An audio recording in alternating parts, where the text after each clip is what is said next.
Okay, we're going to plant a containerized seedling. You notice it's in a tube here. So we're going to go ahead and dig a hole.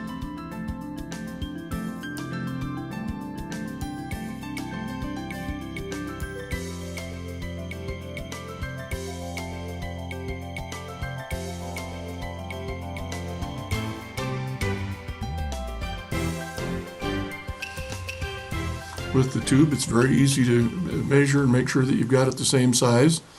And then just pull it out of the tube, set it in the hole, and set it so that the soil that was at the top of that tube is even with the soil around it.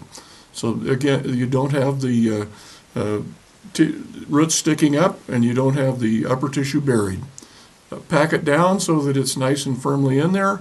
Again, making sure that the potting soil at the top of it is even with it. Then it's a good idea to go ahead and step it around there just to make sure you've got that soil nicely compacted. Now it's planted.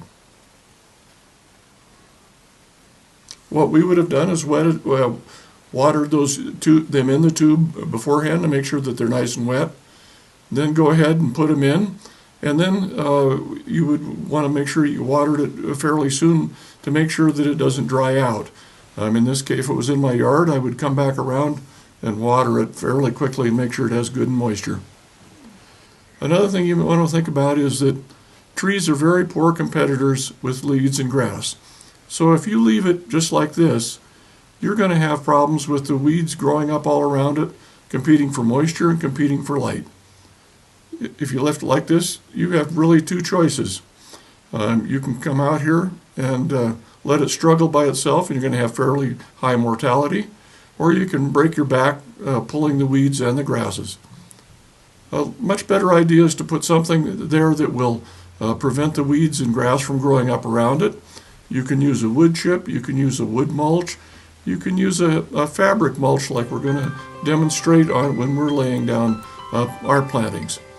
So either one, you can go either way, but it's very important to give your trees a leg up.